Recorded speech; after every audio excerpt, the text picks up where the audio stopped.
Hey, yo, folks. Sorry I'm a minute late. Life is a challenge on a Saturday morning. Welcome to Unhindered by Coding. We're back to do another 2 hours of craziness and insanity. We're returning to the ice-repos project where I'm using Rust and U to try to build a web app to archive, to sort of bulk archive GitHub repos. I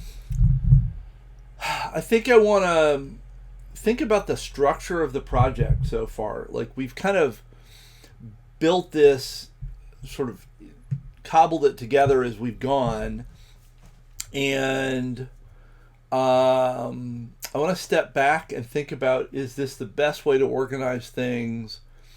And one question in particular I have is whether we should be using the use context hook. And I'm not sure about that. I think actually looking at some other examples, I think we definitely will want to use it when we actually get around to having users authenticate. I think that may be important there. But whether we need it yet is not so clear to me. So that's going to be one of the things that I want to think about today. And I also want to do some just sort of kind of vanilla refactoring reorganization. All the code's in main.rs, which has gotten to be quite a lot. And as part of sort of stepping back and doing kind of some big picture thinking, I think that moving things into separate modules would almost certainly be a good idea. So we're going to play with that as well. Reminder that at the moment I'm streaming on Tuesday morning and Saturday morning, 10 to noon on this project, 10 to noon Central Daylight Time on this project. And I've added 2 streams on Wednesday night from 7 to 9 p.m. and then another one on Saturday today from 2 to 4 p.m. The Wednesday stream is looking at evolutionary computation code in Rust, and the Saturday stream, afternoon stream, is looking at lab work, either writing new labs or rewriting some existing labs for our systems course in Rust that are currently either in Java or C. And so I'll be here this morning, disappear for a couple of hours, do some family stuff, grab some lunch, then I'll be back at 2 doing working on a different project. We'll see how that goes. Wednesday night was good. I'm not sure how a pair of not quite but nearly back-to-back streams on Saturday is going to work. That might just be more streaming than my little brain is up for. But I don't know. We'll find out. I'm hoping that by changing topics that will help some.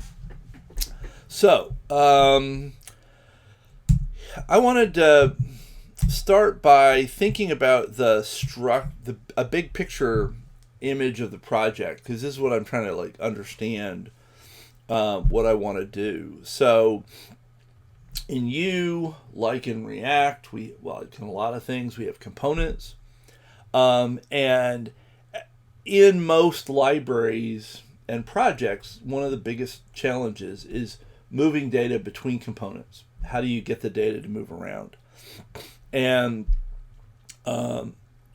most of the components have state, and that sort of keeping track of their state as things change. And then as state changes, stuff has to be passed around. So this is my attempt at a little diagram of the current setup. And I did this kind of just to help myself understand what it was that I was up to. And then maybe this will help us figure out sort of where we want to go from here. And if anybody has got questions, comments, or suggestions, absolutely feel free to share. Would love to hear from you. So what do we got? So the outer component is called home page, and it has a state that is the organization we are archiving repositories from. So organization appears in at least 3 places. And it's one of the things that I kind of think smells a bit like context to me, because it is in 3 of the components, and it gets moved around a lot, which makes me wonder if state context. So, and if you're not familiar, context in U, which I think is similar to React, allows you to attach some state to a particular element of the DOM, and anything below that component and any children components and grandchildren and great-grandchildren, any descendant components, all have access to that. So it kind of makes a global variable for a subset of the DOM.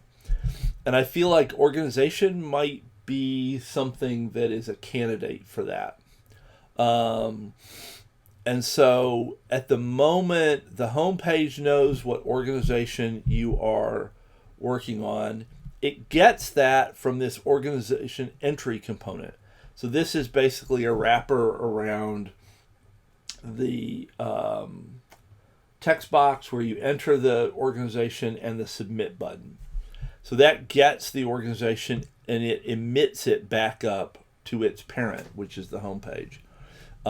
So it has an organization state as well, which is really just the state of the, I think it's really just the state of the text field.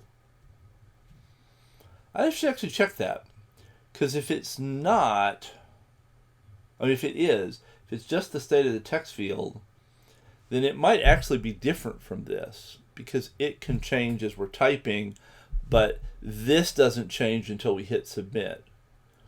So that might be a logical distinction between those two things, even though I may have given them the same name.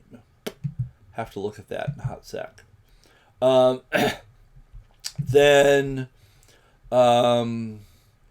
So this gets the organization and emits it. Then this passes the organization down to the paginator. And the paginator state is a repository paginator state struct, so it's a little bigger. And it has 3 pieces. It's got the repositories, which is a vector of a repository structure. It has current page and last page, which are both integers, U sizes, indicating in the pagination system what page are we on and what's the last page that's available. So this organization gets passed down to here, and it is used to generate the HTTP request that yields all of this other information. And so one thing that suggests is there probably ought to be a function whose clear job it is to convert an organization to a repository paginator state. Right now, that's just all mushed into repository paginator's code. And I don't think there's a clear function that does that, and there probably ought to be a clear function that does that. That would make a lot of sense. Once we have this, we can generate the pagination button. So this is basically HTML here. And then the repository paginator contains the repository list, which gets the repositories as so a vector of repository structs as an input, and then it generates a bunch of repository cards by looping over that vector of repositories and passing a repository struct to each repository card, to the repository card component over and over again. And I've left out welcome and about. Neither of those have any logic in them. They are just like, show some text. And it's like, okay, fine.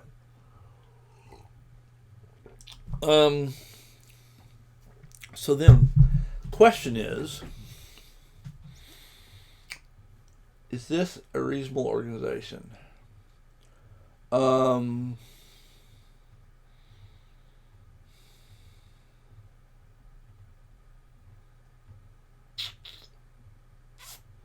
One question is whether the repository paginator should contain the repository list, or whether those two things should be more independent. If they are more independent, if they're at the same level, if they're siblings, and there's instead of a parent-child relationship, then this state will, in particular the repos information, is going to have to come up to the parent and then back down to this sibling, unless again we do context stuff. So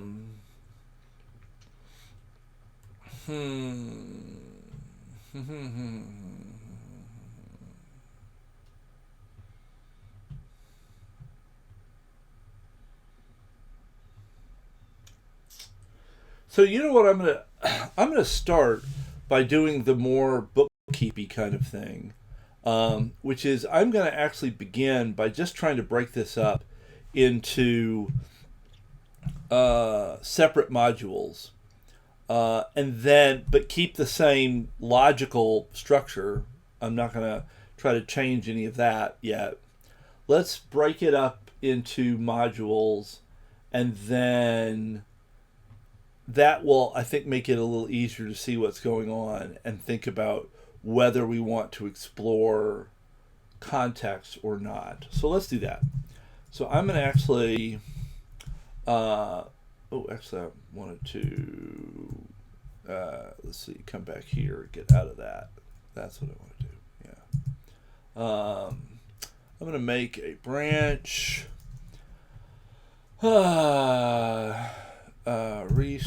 Restructure to modules, boom, and then I'm gonna come back here. Okay. Now, I will confess this is not something that I have a lot of experience with in Rust, and I hope I don't flail too bad here. One of the things I'm going to use is, let's see, if we, oh no, stop it. So there's this Rust U real world example app, which I'm assuming is actually a pretty reasonable example of how people structure this sort of stuff. So I'm going to borrow some ideas from here. Now, they do it a little oddly in that they kind of bury the source directory several layers deep, partly because they're creating both a WASM, so a WebAssembly version of their example program to be run in the browser, but they're also creating a Towery version which creates a desktop version of the same app. And so because they demonstrate both of those things, which is cool, they end up bearing what would look like the top level of the project is actually a couple of levels down because of the way they're structuring things. So I think we want to sort of think about it starting from here, basically. And so I think key piece here is you have a lib.rs where you list these modules that you're pulling in. So for example, components, which we will definitely want to do. Which of these others we need is unclear to me.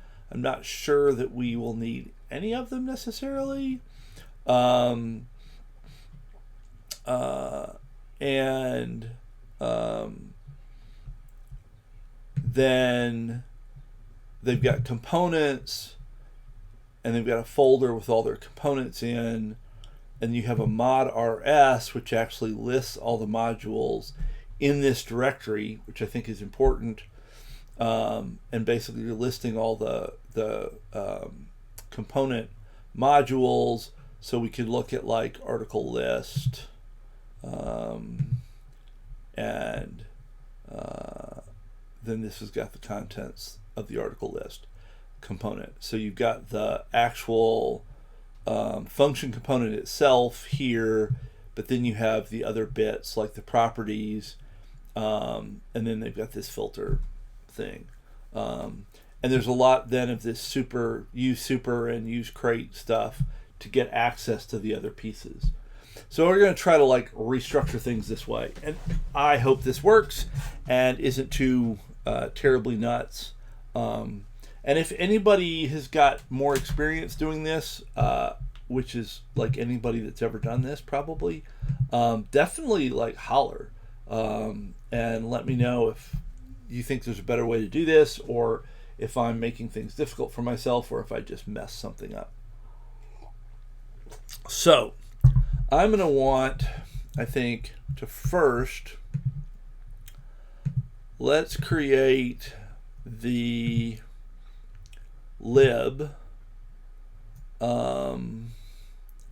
and I think we just need some pub mod things. Actually, probably all I need is this for now. So actually, let's pull you out. Oh, and I've actually have I've got an empty component, so that's interesting. Okay. Lib is at this level, lib.rs, and we'll say we're going to grab components, and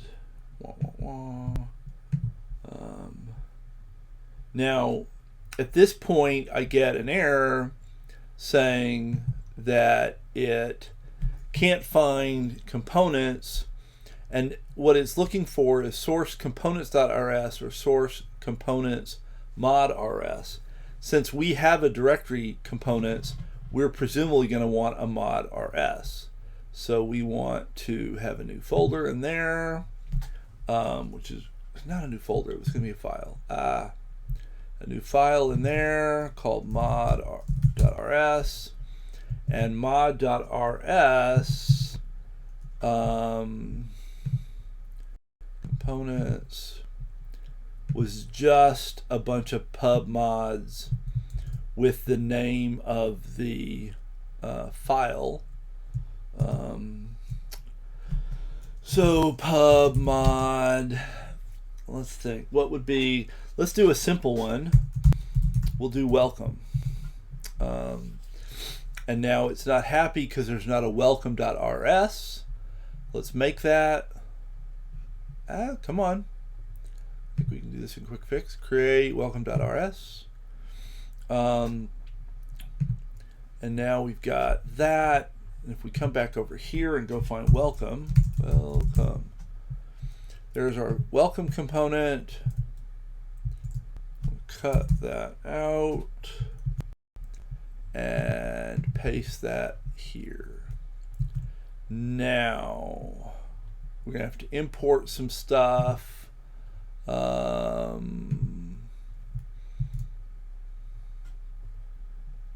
Probably want to just import the whole like prelude business, but maybe not. Maybe we can just do this in pieces. Is that enough?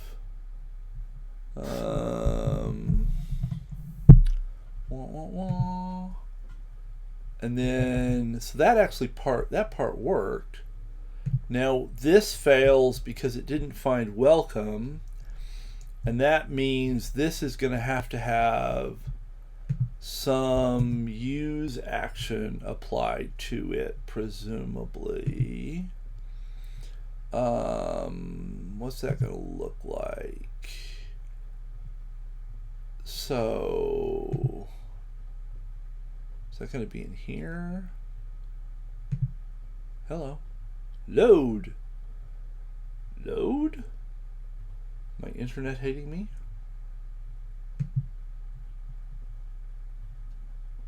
Come on, you can do it. What is going on here, computer? I hope people are still hearing me. My browser seems to, well, now that's responding to things. But that is not. Oh, there we go. Okay, I don't know what was going on there. Okay, so we're going to have something like this in our main.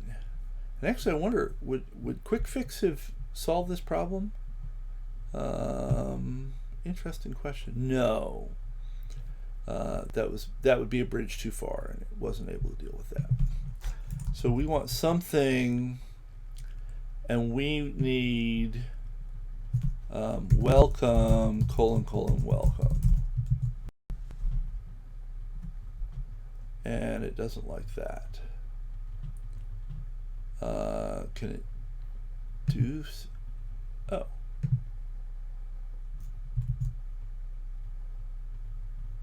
Is it just that?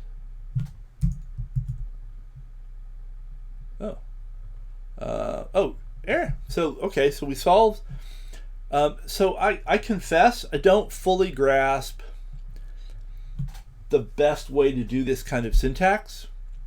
Like, they had crate, and I had to replace that with ice-repos.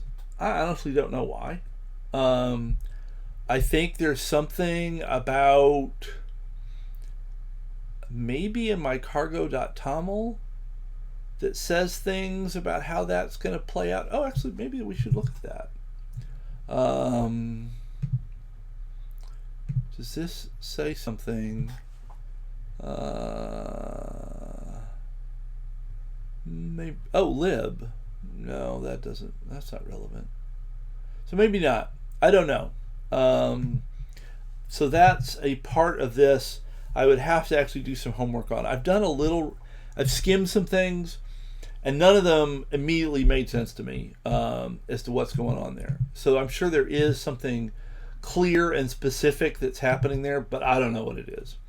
But putting ice-repo, so sometimes you can do like the name of the project here, and sometimes you have to have crate, and I don't know the distinction.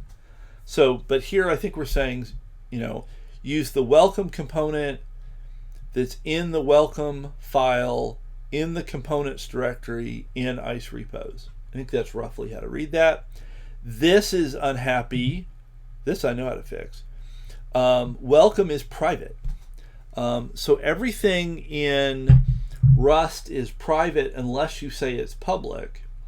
When it was in main.rs, it was in the same module as the code that was calling it. And so it was okay to be private, because private is sort of visible within the module. Now that we've moved it into its own module, it has to be public for it to be visible here. So we're going to have to say pub fun welcome, and now that will make that problem go away. Zippity doo dah. And now we ought to be able to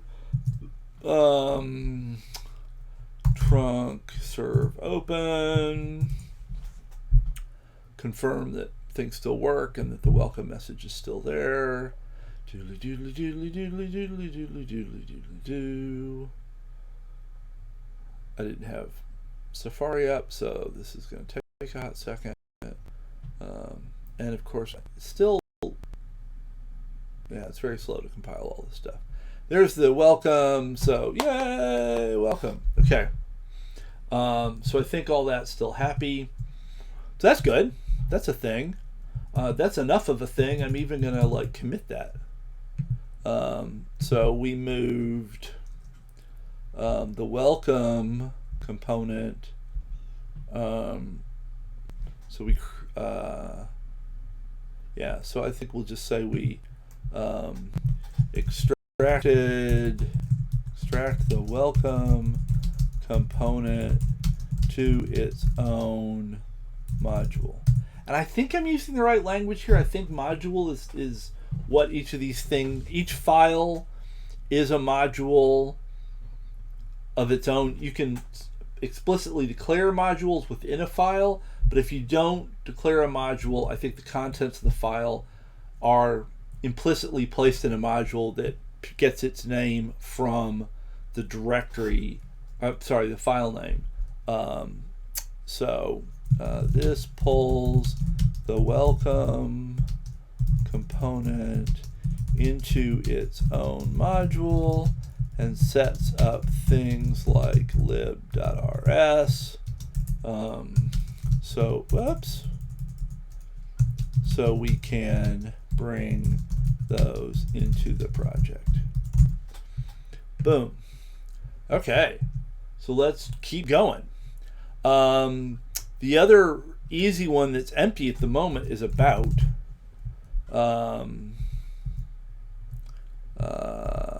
Where's the about? Here's our little about component, which clearly doesn't do anything at the moment. So we're going to have about : about. And we're going to want a new file here called about.rs, and it's going to be that. And again, we'll have to make this pub so that the about component is visible out in the world. Now, it didn't like... why did it not like that?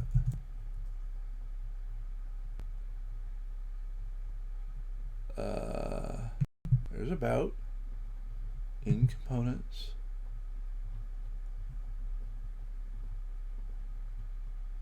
Oh, that's good. So it's telling me file not included in the module tree. So we can probably insert.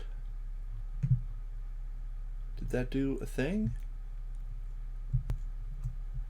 It added it to mod.rs. Good job. That's good. Now, and then this doesn't compile because we're missing the same pieces we were missing here. Probably. And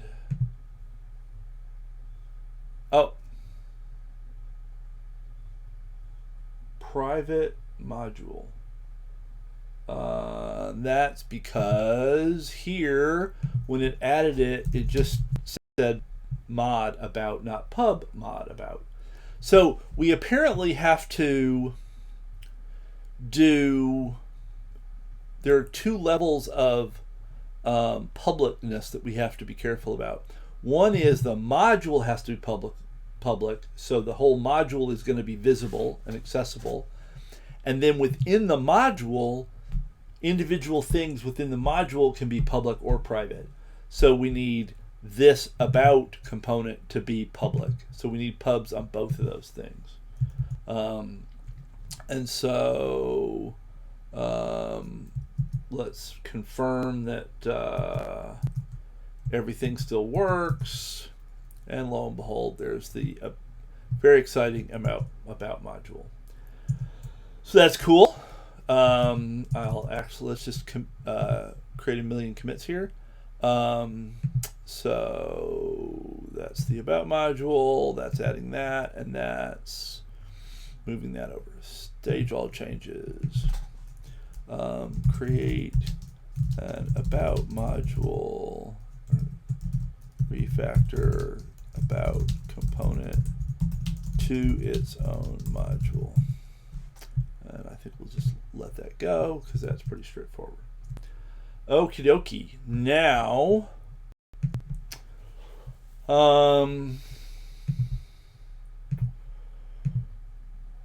what else do we have? Actually, if we go to here, so we've done welcome and about. Those were the two easiest ones. Let's move organization entry because it seems, yeah, let's move it. And then we'll worry about this whole repository pagination business. So organization entry. And this is going to be a little more complicated because it's got a props thing and it's got a helper function. So there's definitely, and it's a longer component. So there's definitely several pieces here that we want to address. And there's this big comment that isn't really part of this component, but was me just making notes to myself. That's been dealt with.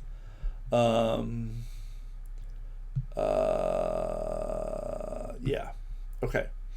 Now this is, so these first two though are relevant to this component. So I want to carry some of that forward. Okay. So let's see. We're going to want component, new file, organization entry.rs, and we're going to want to pull this and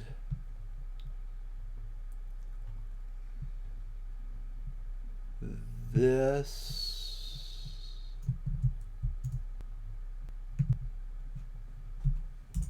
which is probably not the right place, but I'll deal with that later. And this. Okay.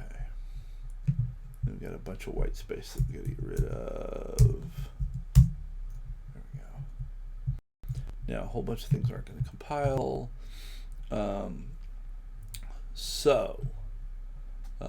This is not in the module tree. We add it. It's going to need to be pub, as discussed earlier. Now there's a whole bunch of stuff that's going to have to be imported. Now I think at this point we probably just want this, because I think there's going to be enough importing here that doing all this separately is just not going to be the smart plan. Why is that marked?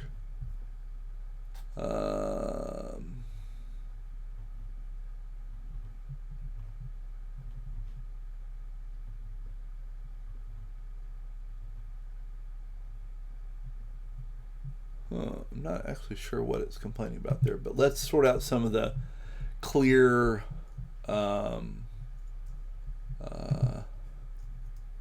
we also probably need, actually I should have each of these guys in these other, and I want to uncomment those, and I was about, where's welcome?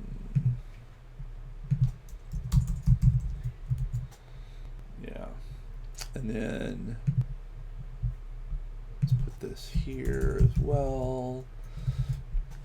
Okay, so let's try to figure out where our compiler problems are in this component. Oh, it's just these ones up here. Import wasm in bingen JSCast. Let's do that. And I assume that was probably pulled in over in main. Let's have a look. Yep, right there. Okay, well that's good. Put a blank line there. Unwrap throw.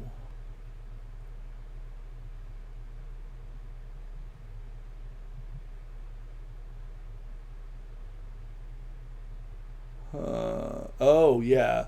So we probably need this unwrap throw extension. Let's check that. Yep, it was there.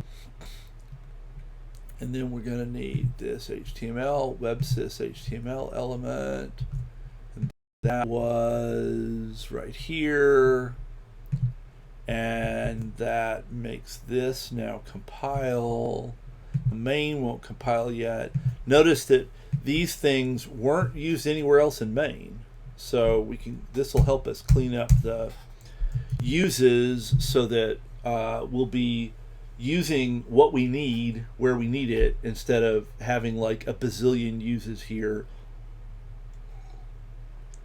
Well, this is definitely going to be helpful in cleaning some of this stuff up. And like this chrono stuff, I think only is used in one place. And you know, here it's kind of being applied to all the code. And when we finish restructuring things, the chrono stuff will go where it belongs, which would be good. So then we've got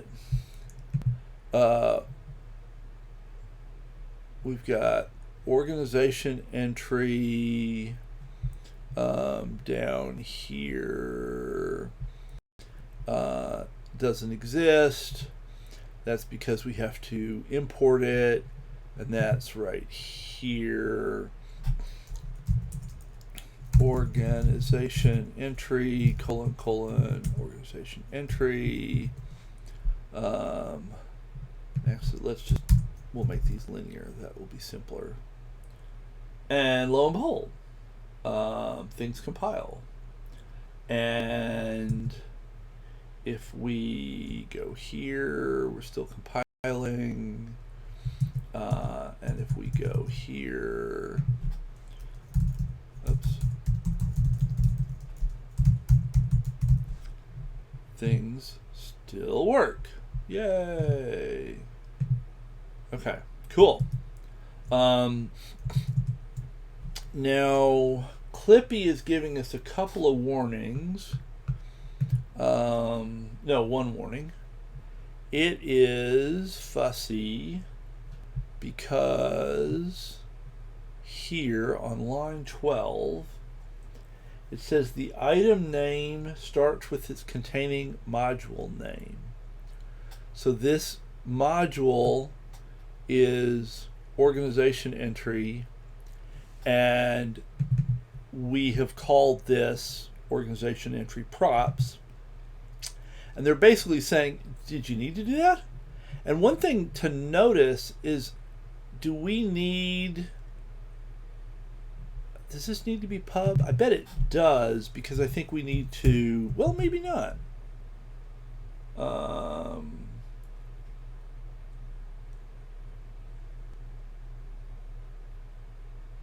Oh, interesting. So when I made that not pub, the private type organization entry props is in the public interface. So it's this is a pub function. This is in the signature. So even if we don't know the definition of the function, that's hidden from us. The signature has to be public because we have to be able to know what arguments it takes and what their types are and what it returns and what type that is. And so we can't have this props be private if this function is public, because that's then going to give us a problem in visibility. That's actually very cool. I hadn't really thought about that. But that makes a lot of sense. Okay, so we put that back. So then it's grumpy because we've repeated this part of the name, and because this is now in this module, they're telling us you don't need to say this. We could just say props here. Now, how do I feel about that? I'm not sure how I feel about that, to be honest with you. So if we rename this to just props, I think that would be the kind of the simple solution. And now every component could have a props struct in it, and they would all be different because they would be in different modules. So we would be able to distinguish them by specifying their module-ness. Okay, and now if we go back to main and we look at organization entry, well, there's no mention of props there because the actual organization entry is way down here. And there's no mention of props there because it's being used as an HTML component, so we never explicitly call organization underscore entry. That gets called under the covers through this. So maybe that's okay. I mean, my concern had been that there'd be like a bunch of props here that it would be hard to keep track of which props you were talking about. But in fact, the props are invisible to us here because we're looking at the HTML. So maybe that's actually an okay thing to do. Now, I'm curious what they do in this project. Source, components, article list, because it's got props, I'm sure. Yeah, they just call it props. That's interesting. And then they just take a reference to props here. Let's see, article preview presumably has a props. Yep, and they just call it props. Okay. Well, let's do that then. We'll make Clippy happy, and let's confirm that we still work. Really need to get some tests into this. And I'm hoping that actually splitting things up will help with that a little bit. Might drift into that today depending on how the timing goes. Okay, so let's see this now. Notice this function can be private, and that's actually kind of nice that this function, which is used right here, is not used anywhere outside of this component. We can make it private here, and it's invisible to the rest of the world. Before, when it was in main.rs, it was actually visible to everybody, and that, it wasn't killing us, but it certainly wasn't necessary. And I think I'm gonna put this up here above the props, maybe, I don't know. So I'm curious, how do they handle that? So the props, and then they just go straight into their component. What would be something that might have a helper function? Not that one.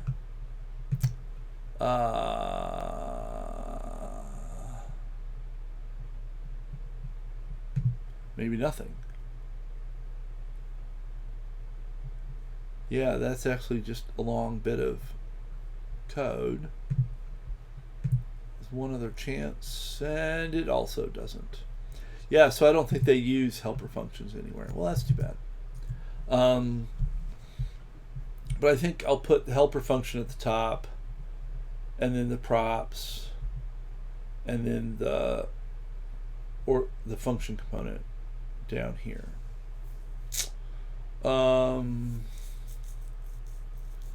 An alternative, maybe this is very Pascal.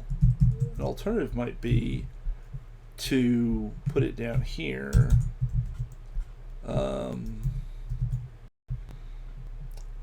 Because, coming in, what do you want? You want to understand the component, which is pretty intimately connected with its props. And then if you got into this, you'd be like, what's going on? Oh, that's down here.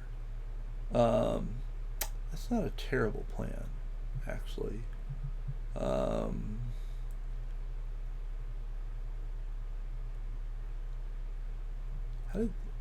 Why did this get here? I thought I left that in main. Did I not leave anything in main by accident? I meant to, I thought.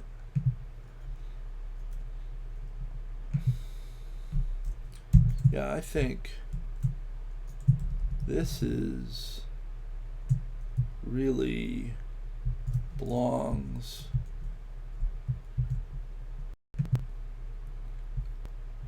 I'm more interested in that probably here.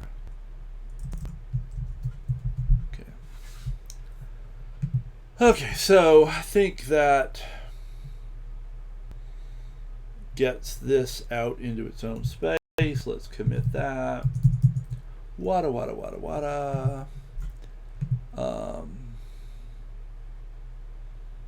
Oh yeah, I added the pedantic stuff.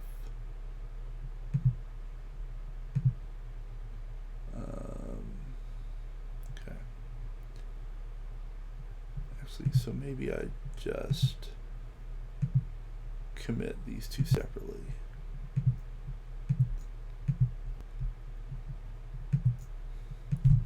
Add Clippy warnings to about and welcome. Boo boo boo. And then this is actually pulling organization entry out into its own thing. Okay. Extract organization entry into its own component. Boom. Okay. Now, what is left here in main? Well, let's actually, if we come back to this. So now we're down into the repository paginator business.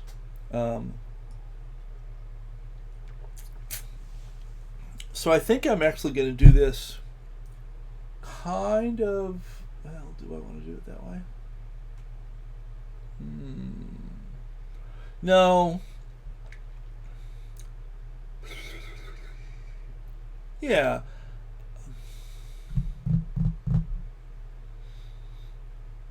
Trying to think.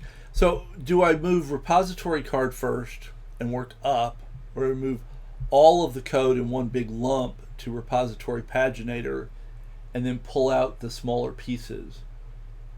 And my inclination is always to try to move the smallest things first. So I'm kind of thinking that I'm going to actually move repository card first, and then we'll see where that goes. I feel like there's probably going to be a little repeat effort either way, as we sort of have to change the connections between higher level things like repository list and lower level things like repository card. But I'm going to move repository card first. So repository card, there we go, which just has a little bit of stuff in it. Okay, so we need new file, repository card.rs, and then we want this code here, and we'll plop you in there. And now we'll find all the ways in which things don't work. So the mod is going to have to be updated.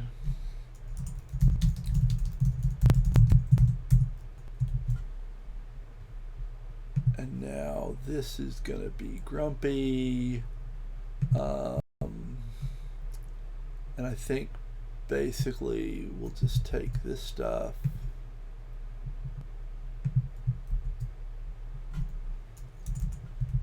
and I don't think I need these guys. Yep, and it's saying I don't need that necessarily.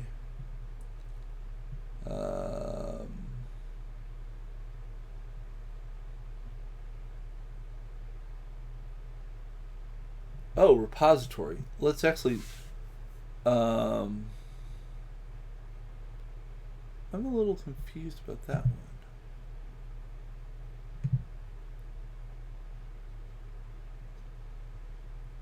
Because we didn't have anything like that there. Let's get this sorted out. So we need to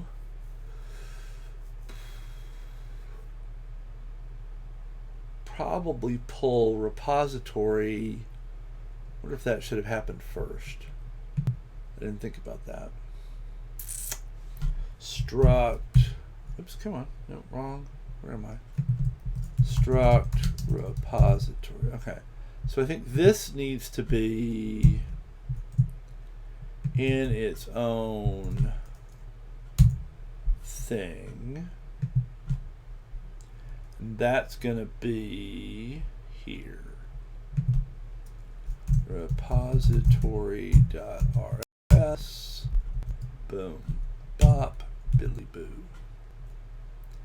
And that means that it's going to need to be,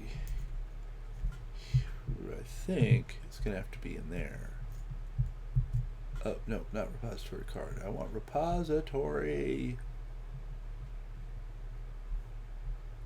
There we go. Enclose you. Not included in module tree, so let's fix that. Insert mod repository. Insert pub mod repository. Now what did it change there? Main?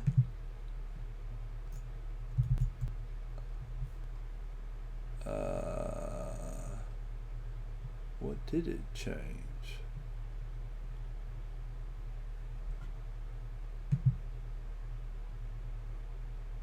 Huh. Not entirely. Did it change lib? Yes, it did. Okay. So repository is now in there. That's good. Now we got a whole bunch of imports that we're going to have to deal with. Here's the chrono stuff.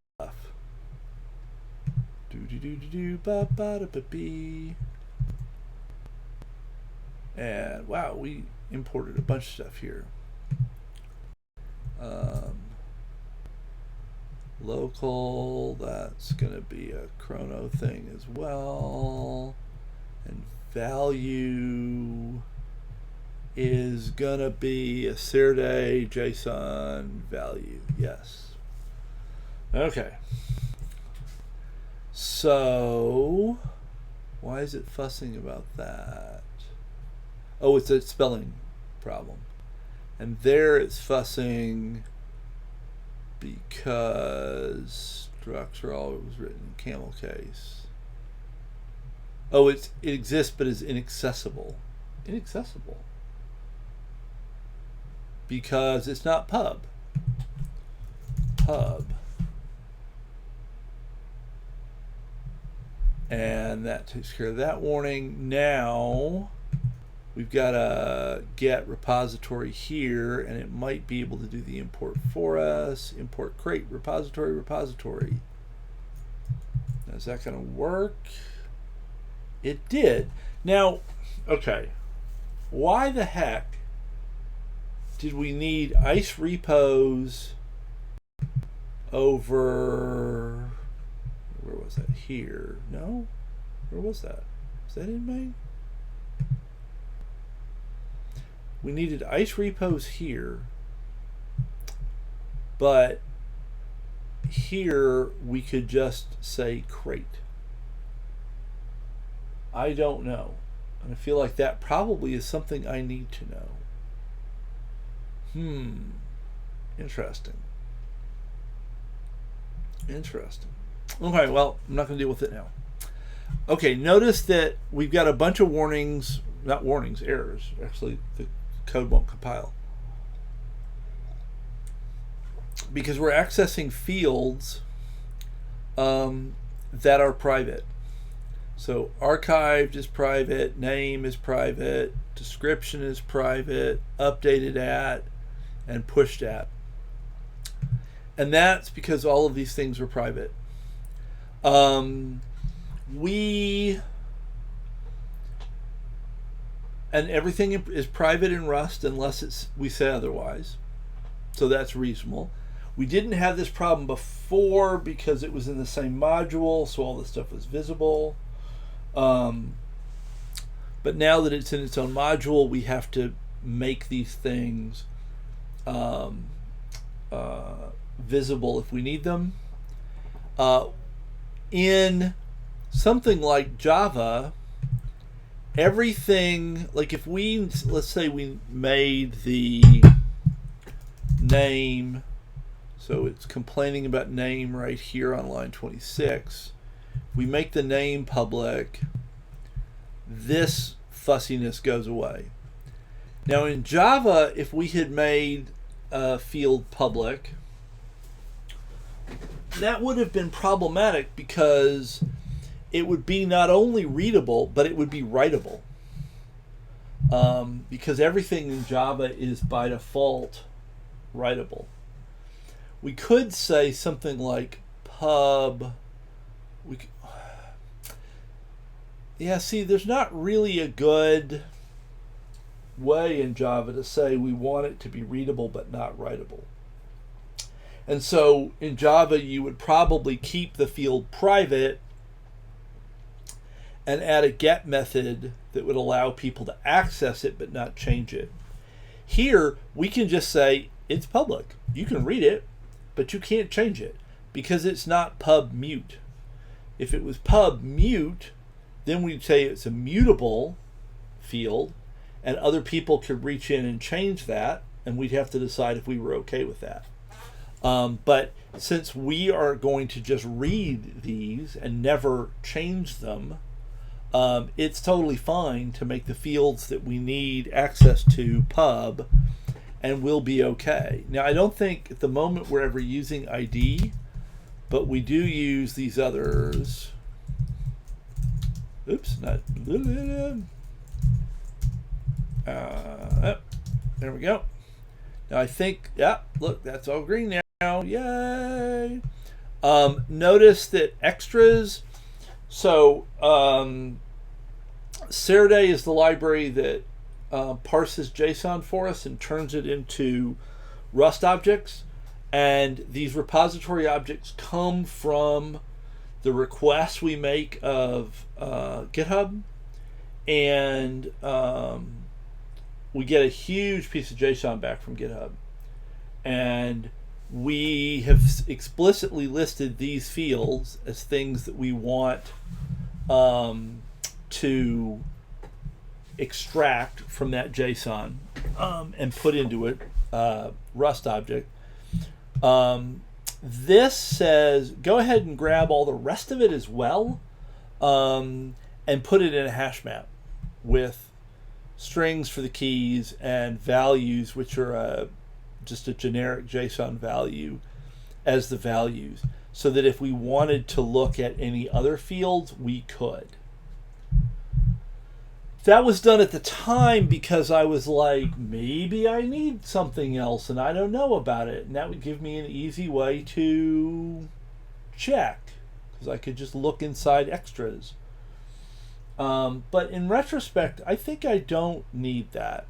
And I wonder if that's actually slowing things down a little bit, because maybe it's forcing us to compile and construct large hash maps for every repository containing all this extraneous information.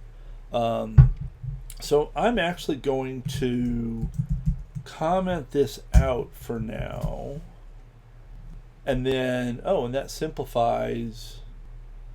Actually, let me make sure nobody uses extras. I don't think anybody does. No, it doesn't look like it. So I think I'm going to do that. I'm going to comment that out. And then I don't need hash map anymore. And I don't need JSON value anymore. So that simplifies that a little bit. So now we just have to import repository card, oh, we need to import repository, and we'll need to import repository card.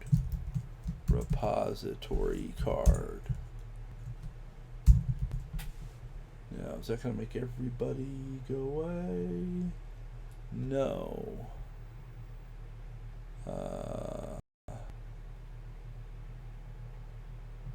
Oh, because I'm still inside components here. That's not going to be good. Use ice-repos, repository.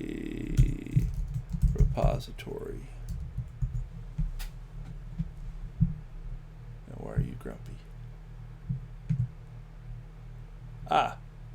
Repository card was still... Well, that put the pub totally in the wrong place. Wasn't pub, and now this is going to have to be pub for the reasons we discussed. And then this has to be pub because we have to be able to see it when we construct stuff. So that's cool. Now, is that it? Everything compiles. Yay! We've got a bunch of unused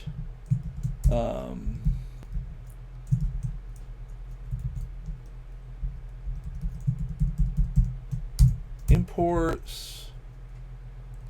It cleans those up. And then it doesn't... We've got the same problem that we've got repository card props in repository card, and so it's like we should just call that props. Yeah, cool. So that is nifty. Now let's commit that. So what we've done, we added repository card here, we extracted repository card, we added repository, we extracted repository, and this is all just the extractions. Yeah. So extract repository and repository card into modules. Boom. Okay. Well, this is exciting. So now main, which used to be 300-400 lines long. Well, no, it must have been a lot longer than that. I don't know how long main was. That's an interesting question. Well, it used to be a whole lot longer than this. So we're heading in the right direction. So now we would pull out repository list. Repository list. Here we are. And that's just these two guys here. Parse last page. That's part of the paginator. So I think we just have this. Repository list. RS.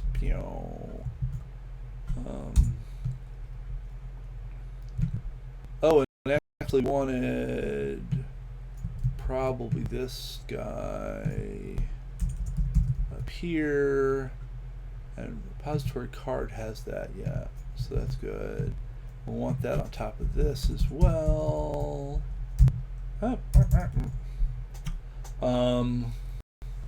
So now things should fail to compile.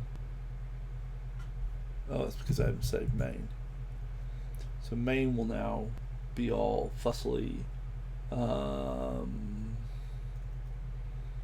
And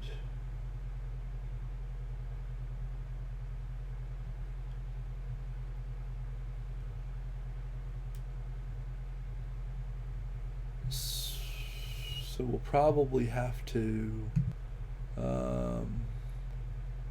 why is that? I was expecting this to be like fussy, and it's not. And I don't understand why. Well, we know this is going to be grumpy, so we're going to need to bring in the repository list.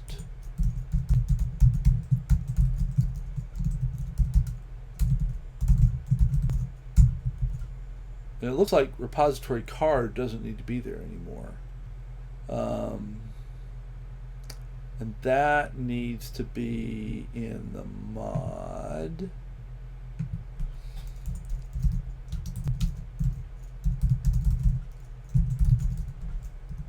Actually, I think we'll put you down there. Wada. Okay. Let's close some things here, because we're getting pretty tied up here.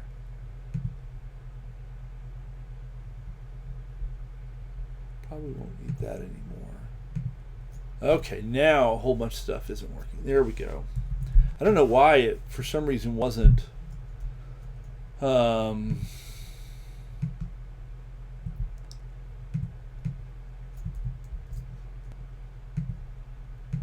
compiling that. And then we're going to need repository.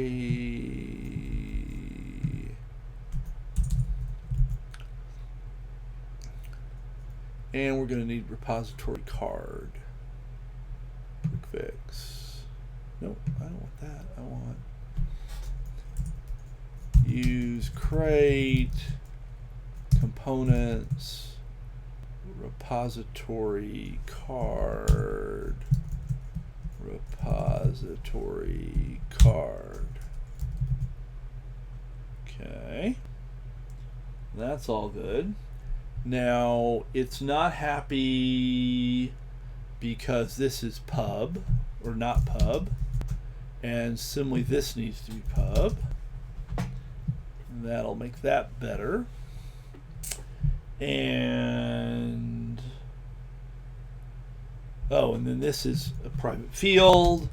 It needs to be a public field so it can be accessed. And that, let's make sure this runs. I think this does.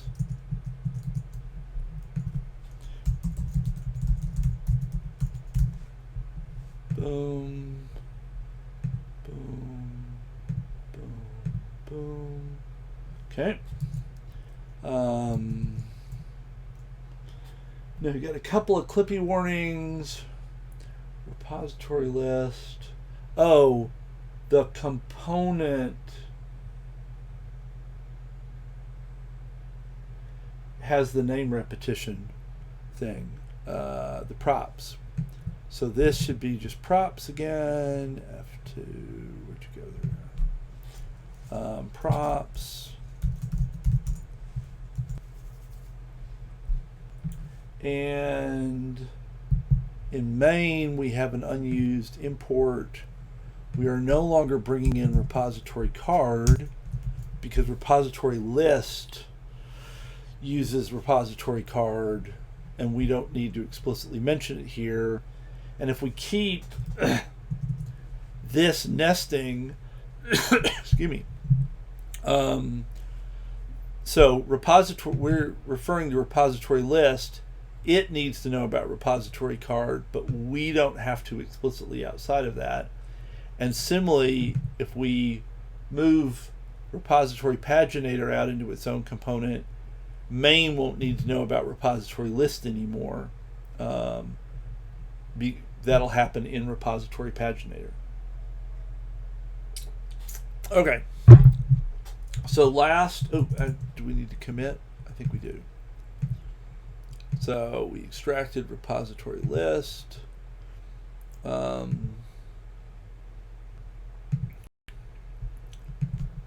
Extract repository list into its own module.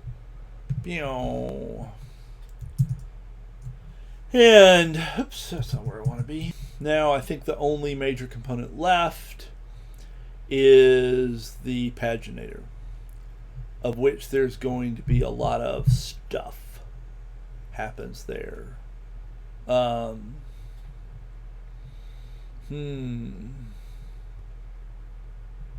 Yeah, a lot of stuff happens in paginator. Paginator really needs some refactoring. It's a bit of a mess.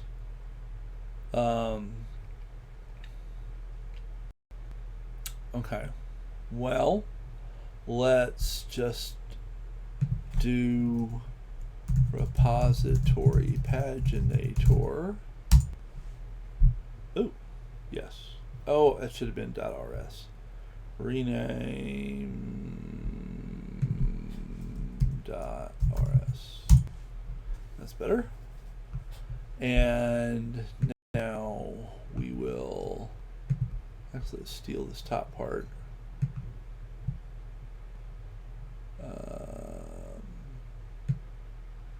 I'm going to need at least those pieces.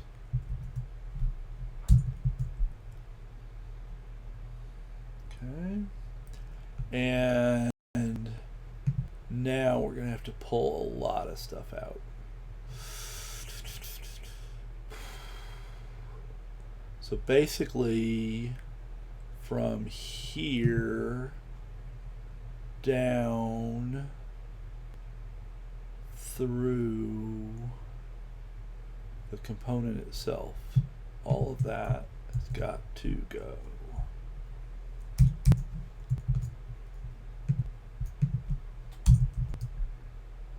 Okay. Now we have to deal with that, which means we've got to, oh yeah, so that, oops, yeah, so repository list went away. Paginator, repository paginator. And that means we've got to add that to mod.rs, pub mod repository paginator. And now that causes, so it's interesting, like we don't get the compiler errors here until we've added this to the mod. It's like somehow it doesn't bother compiling it until it's in here. And then like, whoa, we have to compile that. That's going to break all kinds of things. Okay, so we're going to have a bunch of dependencies that we're going to have to sort out. And I think it was use websys URL. Right. Let's go to main. Oh, no, it was URL. And that, oh, and that parse error. So I think I got the wrong parse error here too. And then that will just be the standard num parse int error. And then what else doesn't compile?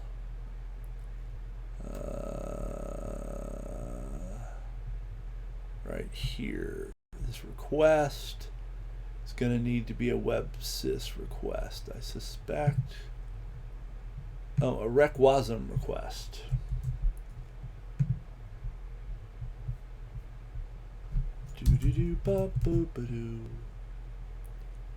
And then there's one other compiler problem, repository list. We need to import that. So we need to use crate components. Okay. Use crate components, repository list, boom, bop. And that all compiles now. Let's confirm that it runs. Lots of warnings about unused imports. We'll fix that in a second.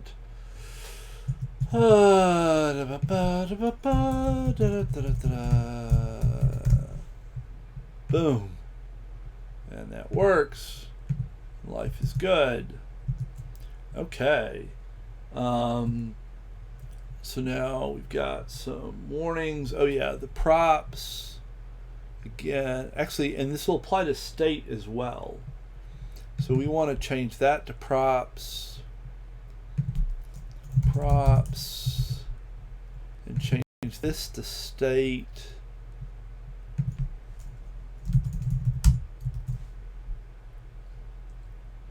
And that should clean that up a little bit. Now we've got a warning 134 because we're calling unwrap. So we need to say allow Clippy unwrap used here. So actually, do we want to allow that, or is that something we should?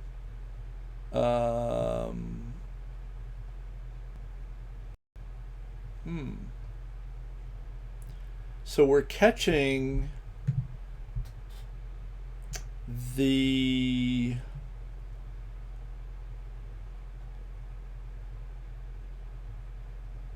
so we're getting the window, we're unwrapping that panics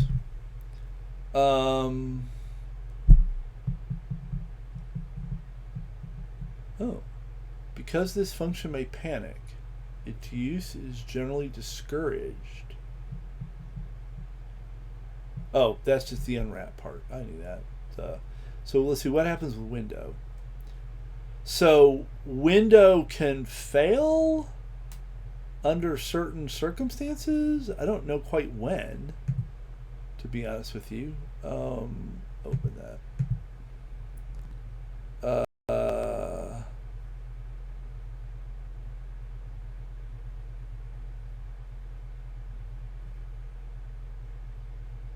How do we...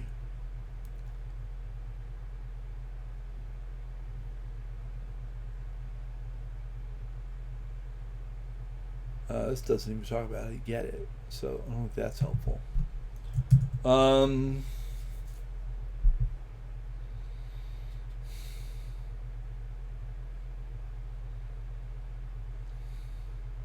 So presumably, actually, can I get the code here? Go to definition.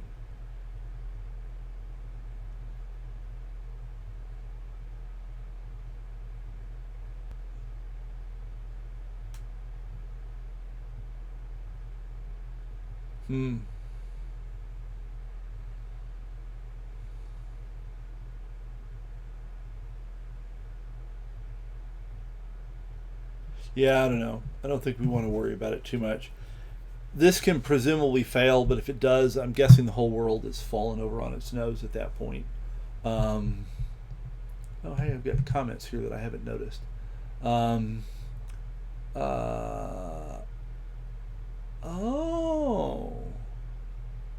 Hey, that was actually a really useful comment. Louisa, I'm not sure how to pronounce that. I had, and I don't know how long ago that was. I apologize profusely if that was a long time ago. It probably was. So lib and bin. Okay. And because I don't, this is all in source, I don't have a lib. Okay. So the things that are in components and repository are in lib, and so they can use crate, and the things outside of lib, which are going to be main, need to use the project name. Oh, thank you. Good job. Sorry I didn't catch that earlier. I got so wrapped up in my excitement. that, yeah, I don't know. Don't know what I was doing. I don't think I'd understood that. And then I guess a question that I have is lib. There's actually nothing special about the name lib here, question mark.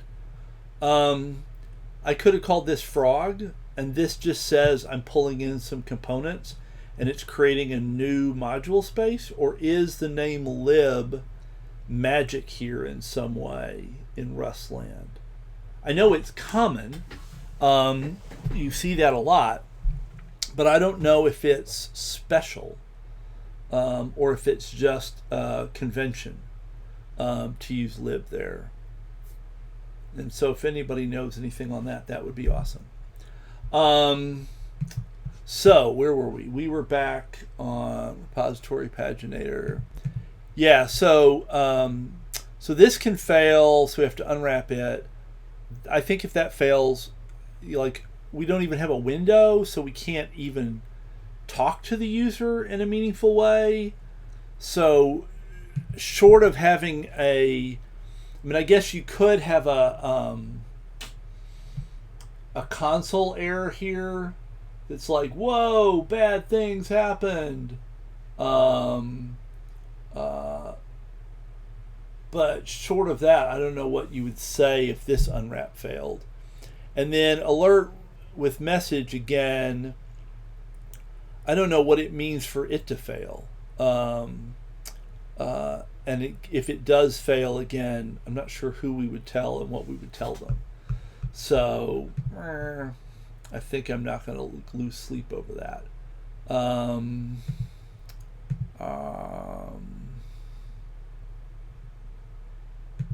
So, yeah. I think that's going to be, I'm just going to leave that alone. So we'll do the allow on that, and that makes that warning go away. And then 159, we've got another unwrap. Okay, does this unwrap need to be dealt with? So we're making the HTTP request. We're sending it. We're waiting on its response. And then we unwrap here, which suggests that this could have failed. And I don't know what kinds of errors this could fail with.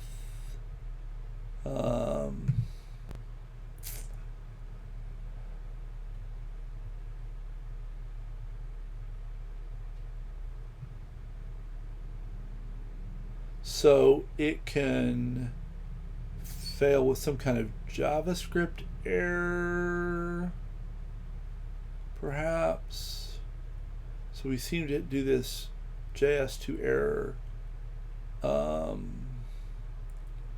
thing. And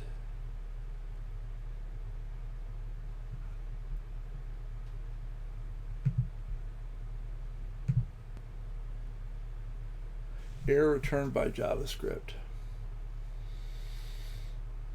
So we can have a Saturday deserialization error, some kind of JavaScript error. So those are the two things we can get. We can have just a straight up JavaScript error, or we can have a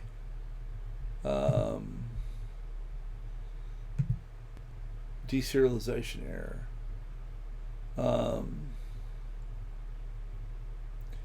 And a JavaScript error has a name, a message, and a string. Okay. So, come back here. What does that tell us? So we could have various errors here.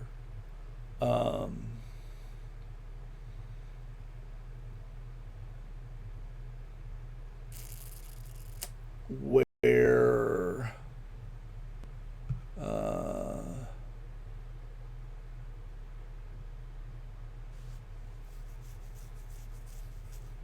this fails. And we probably want to do something with that.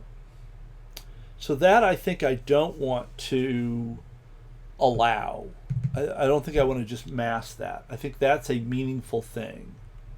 And I probably want to leave it be. So I'm just going to live with that warning for now and come back to it. And 175, we have this unwrap here. And that's the parsing.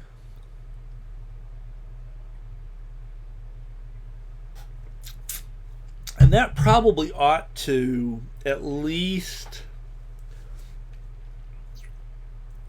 write something to the console if we fail to parse the response as a vector of repositories.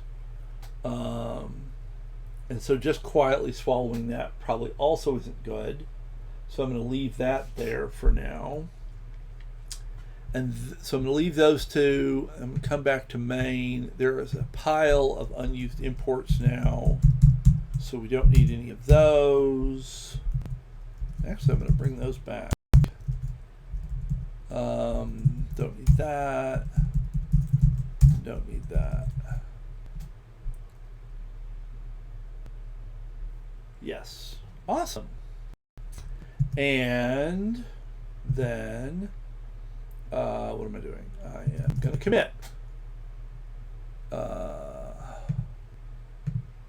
So this is all extracting repository paginator out of main. Extract repository paginator into its own module. Boom. And then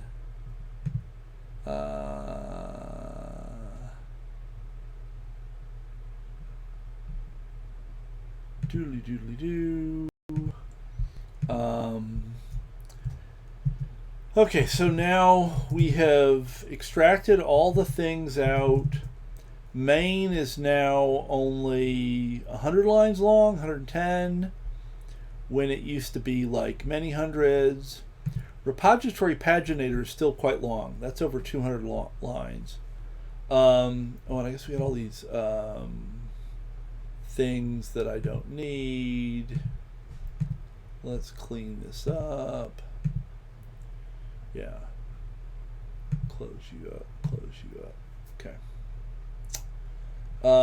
Actually, I don't think I'm going to need these guys for now.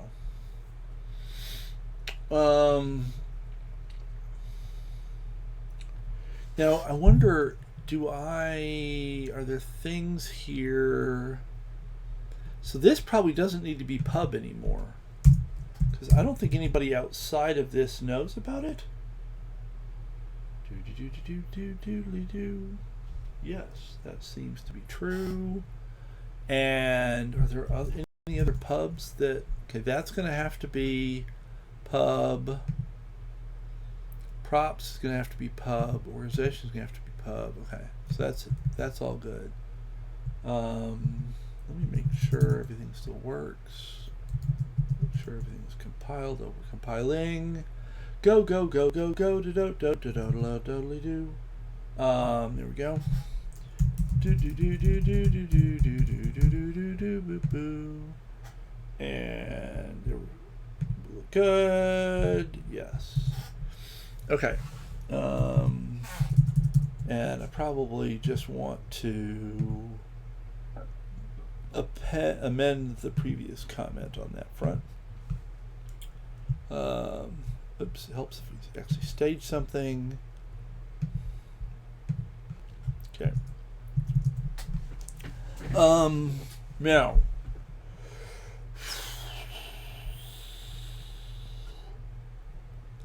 Now, all these little functions were in repository paginator to try to make it clear that they only made sense for the paginator, but they can now come out as private, by default, functions in this module, and the component doesn't have to be as long.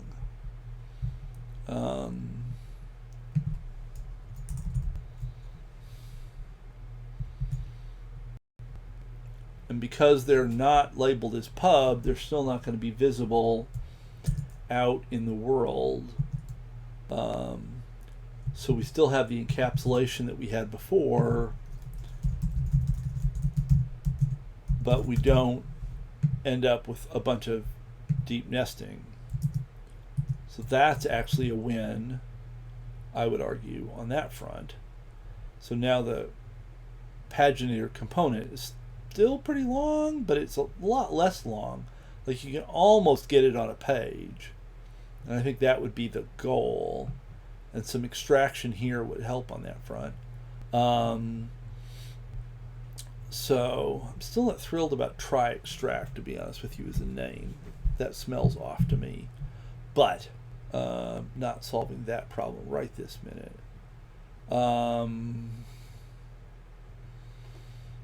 And yeah.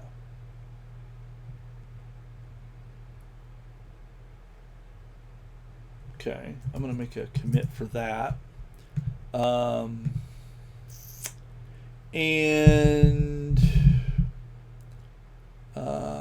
So essentially all we did was pull all the functions out to the top level.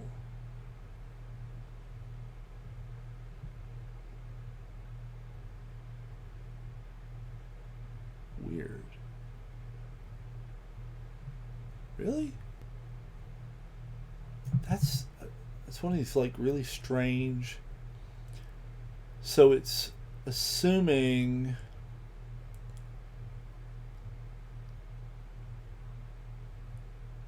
so these things were right under this and now they're above it. So it's actually marking the change as moving this stuff instead. Well, that's interesting. Okay. Extract inner functions in repository paginator to the module. The repository paginator component had several inner functions that can now be moved out to the module level. Did I say module here? Yeah. Instead of having them nested in the component. Boom. Boom, ba-doom, ba-doom. Okay, so that I think is at least prettier on that front. So now we've got a components folder, we've got all the components in it. I think the dependencies are a little cleaner, and main is a whole lot shorter, and that's cool. I think that's definitely a win. Now, I still find this component to be pretty long.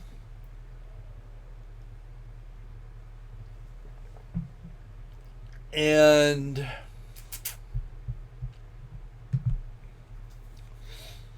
would be nice to do some refactoring to tidy this up.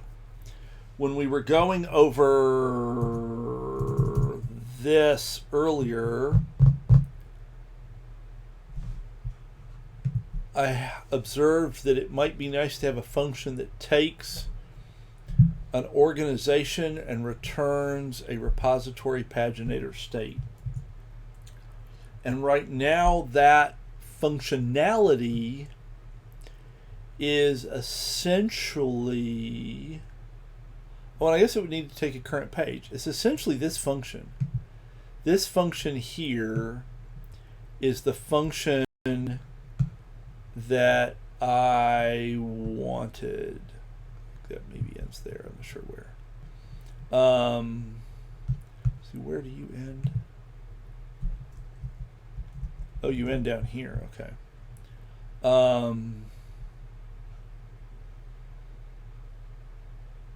No, you don't.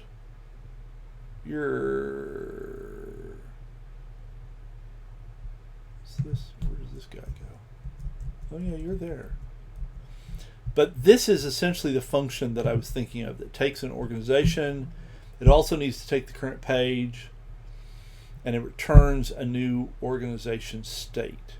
Now this doesn't quite do that because it doesn't return the organization state, it sets the organization state, or the paginator state.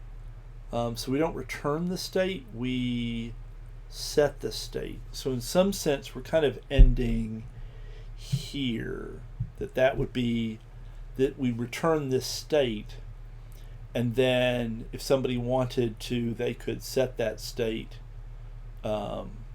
into the repository paginator state field. And so I think I want to actually make that refactoring because I think that would be useful.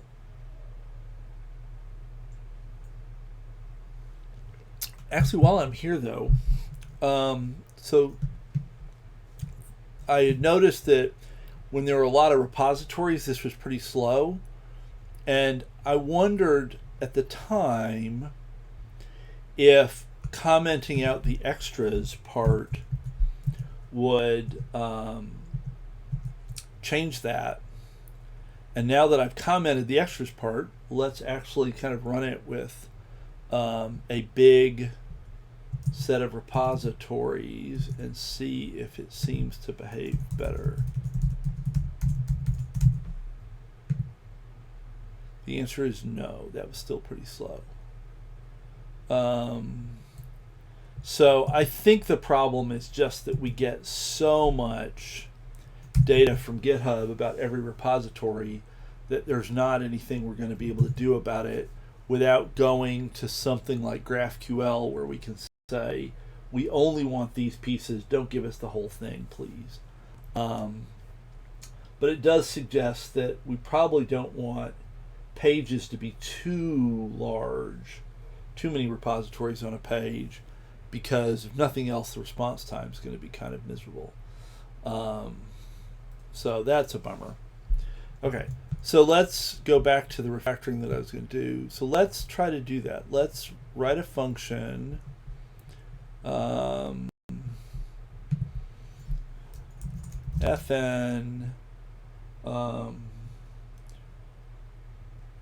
organization to state. And I don't think that I like that name, but we'll deal with it. Organization. Oh, undo.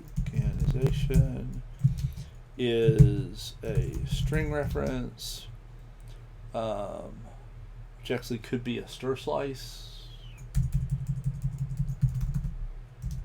think.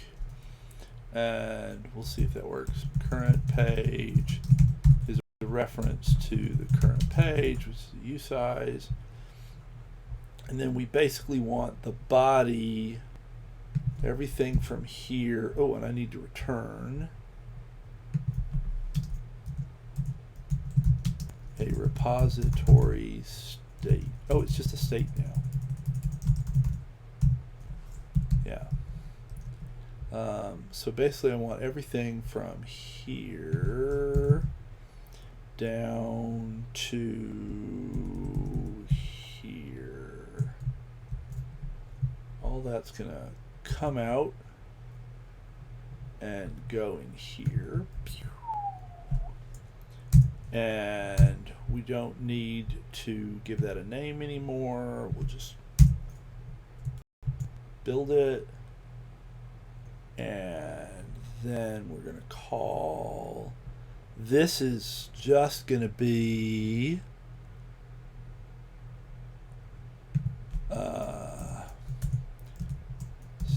state equals organization to state.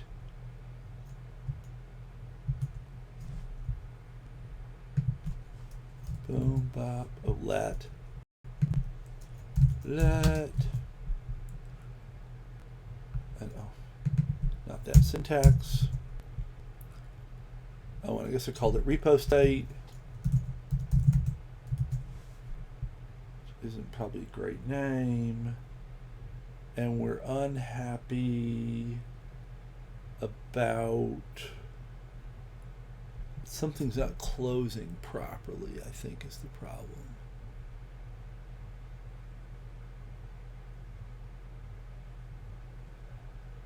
Okay, so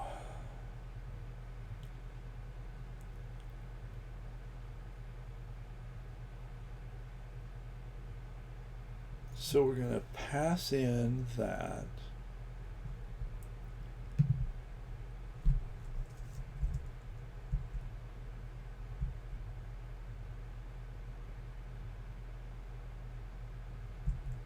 and wrong.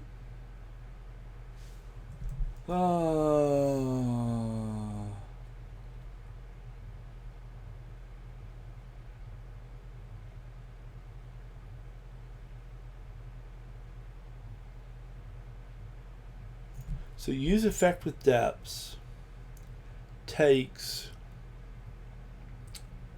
a callback and a set of dependents.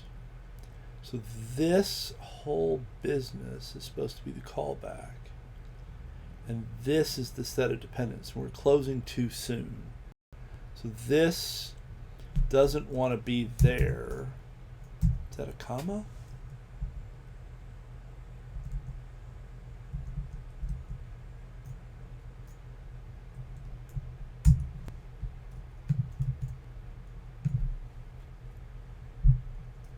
Actually, what? Rawr. Takes a callback and a set of dependents.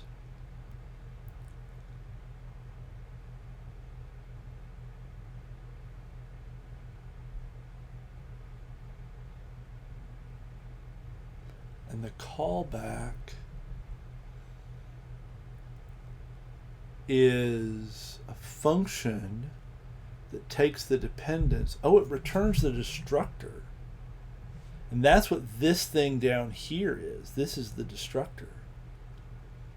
Okay. So actually that needs to be there.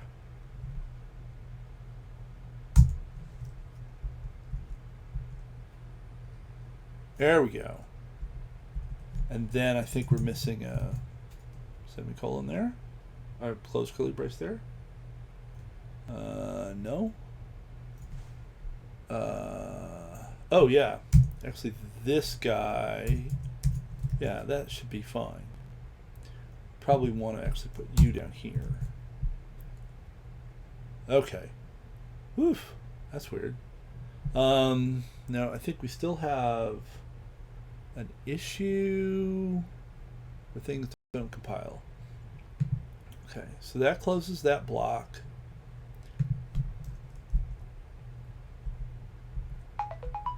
That's because we got too many close parens there. No, that's going to need a close paren there. Yeah.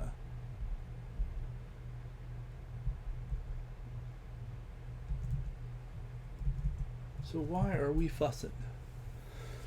Boy, I'm not used to having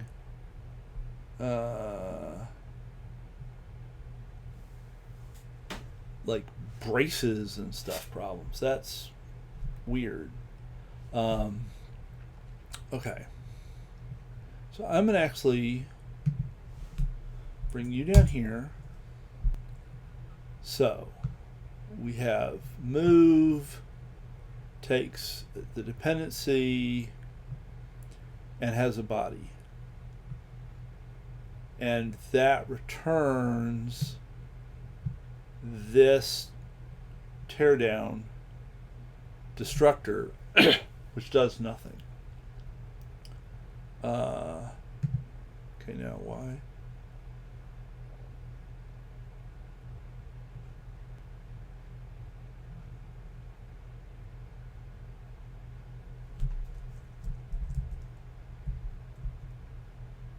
So is it not figuring out that this is a closure now?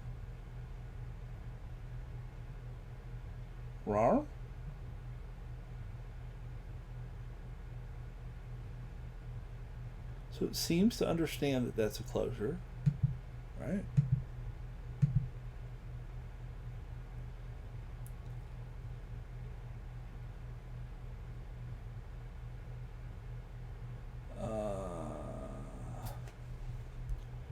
Okay.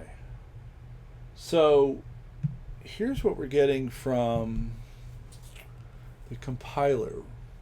So we have an unclosed delimiter after the word state, and an unclosed delimiter after spawn local, and possibly after this, because it matches this but has a different indentation. So it's like we're missing this paren after spawn local, and maybe the open curly brace after state. But I bet it's the...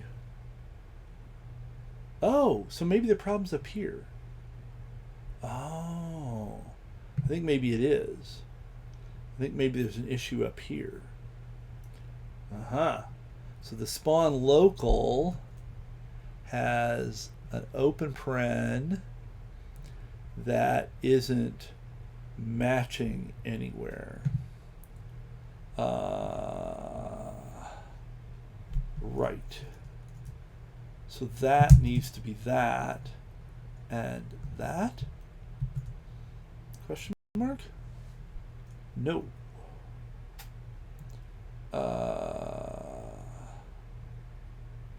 Oh, we can't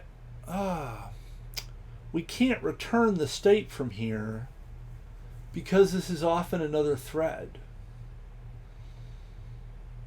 We could wait for it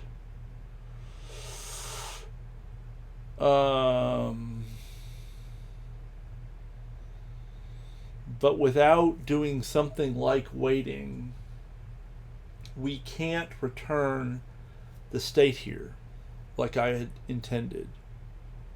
We would have to actually set the state here. That's annoying. And maybe there's nothing to be done about that.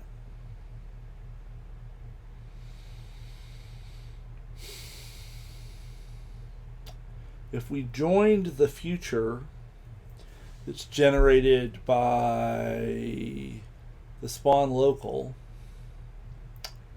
we could return here, but that would then make this blocking. And given that this does a lot of work, I don't think this wants to be blocking because we know it can take a while. So I think we may just have to suck it up and set the state here. Well, that is super annoying. I'm not thrilled, but I think that might be the right thing to do. So actually, this whole thing is going to just be the call, and we'll move this into this guy here. So that repo state equals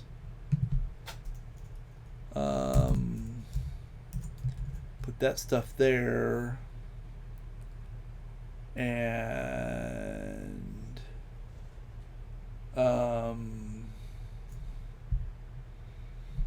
then what are we missing? We're probably missing a open paren right here.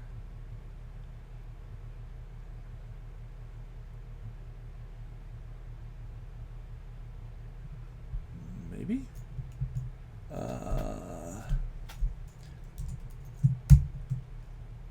Yes, that closes that. And then this just needs to be don't return anything. Oh, except we won't have the state.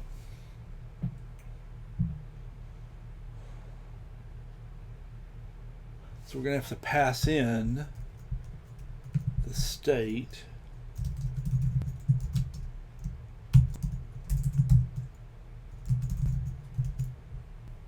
And this is going to be state set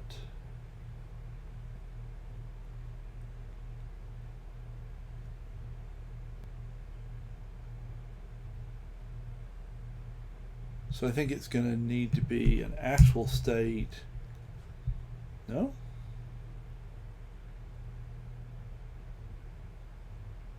Oh, it's got to be mutable.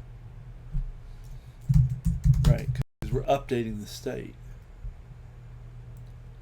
And we're still not happy.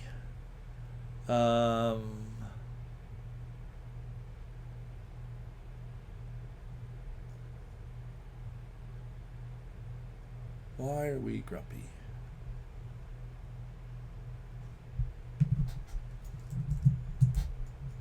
So state dot what?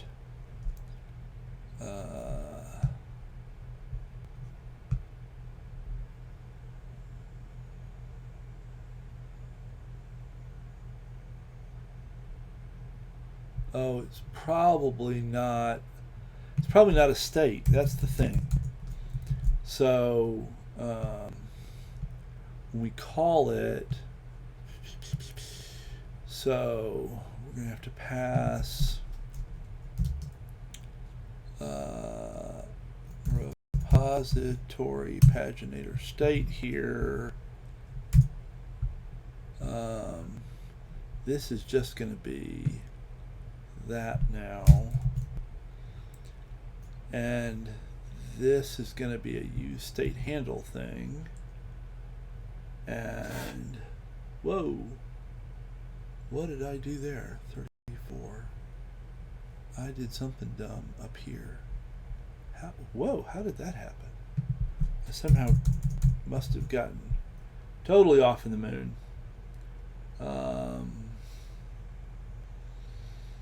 And then 130. Why are you unhappy?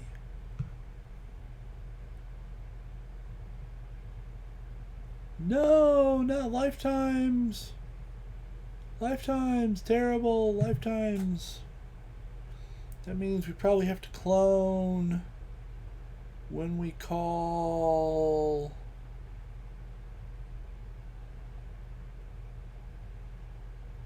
somewhere. Let's sort out we've got a delimiter problem still. So this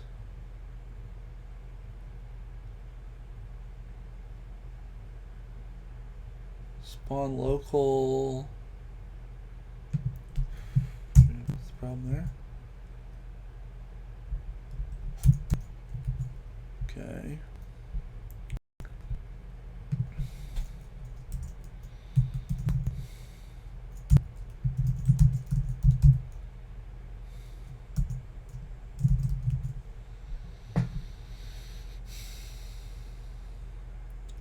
Now, we're calling this, and we're saying we're passing a state. Here we go. That's what I was expecting. So we need a use state handle state. So this needs to be a use state handle state.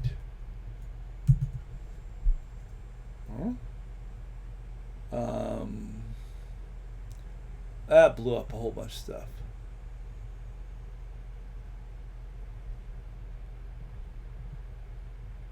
And we need to clone.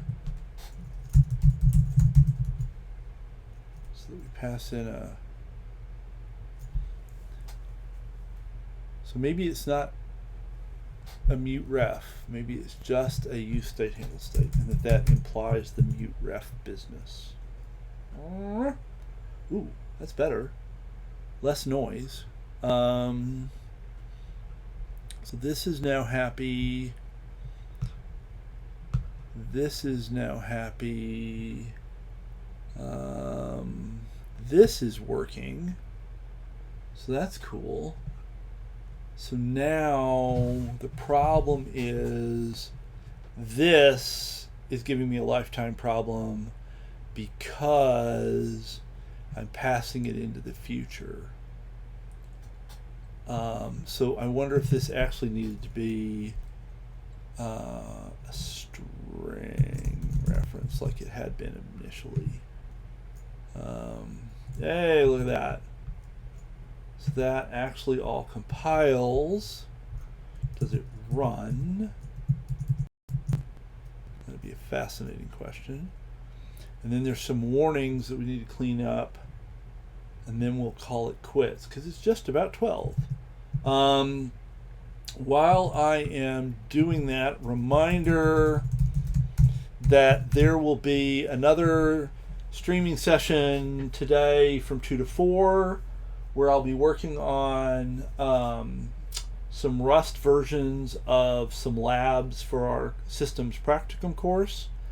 I will be back working on this project, ice-repos, Tuesday morning from 10 to noon, and I will be doing evolutionary computation work in Rust on Wednesday night from 7 to 9. So lots of stuff coming up. So that seems to have worked. What are my warnings? So line 126, I'm passing a reference to usize, but I don't need to because it could just be a usize. And whoa. Oh, and then of course I don't need the dereferencing. Actually, I don't even need that line. Right, that line is no longer meaningful. And then there's a place where I take the reference down here unnecessarily. Oh, no, not unnecessarily. So this is going to move this in as a reference. Oh.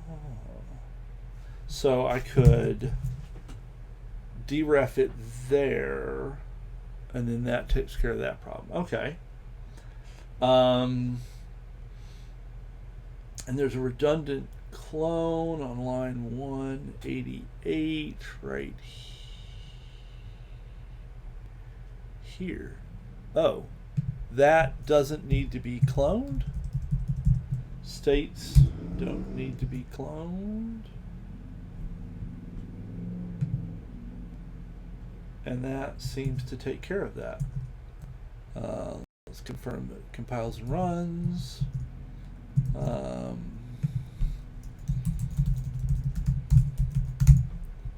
Boom, boom, boom. Awesome. I'm going to commit that, and we're going to call this a win and move on. So that was a lot of work to extract. Oh, I don't like that name though. Before we commit that,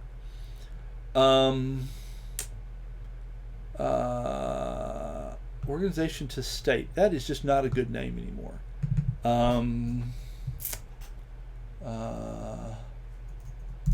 Oops, I want to do a rename so it grabs everywhere. Update state for organization. I don't know that I like that name a lot better, but I think it's a little better. I do think this is much cleaner.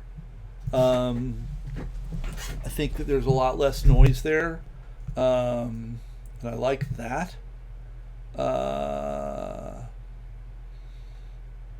So I think that's a win. And now I feel like probably this, a lot of this probably could also be pulled out into its own function, maybe. But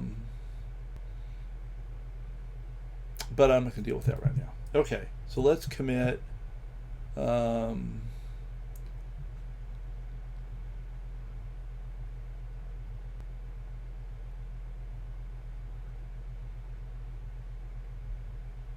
Update state for organization. Cool.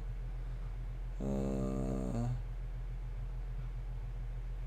I think we're good. So extract update state for organization in repository paginator. This extracts the logic that makes the HTTP request when the organization or current page changes and updates the repository paginator state as appropriate. Boom. Good job. I like that. I think that's a win. I think it's 12:02. I am going to call that good. And thank you all very much for coming, as always. And I'm really sorry that I didn't catch Luis's, or Eloise, I'm not really sure how to read that. Very helpful comment in a timely manner. Had the wrong window up and got distracted. But I appreciate the comment nonetheless.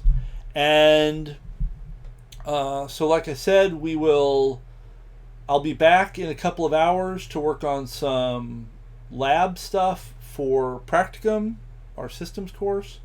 And then I'll be back Tuesday morning working on this. And Wednesday night from 7 to 9 working on evolution computation stuff in Rust. So I think it's pretty cool. And I certainly appreciate you being here and the feedback and the help. Thanks very much for coming, and I will see people later on. Ciao!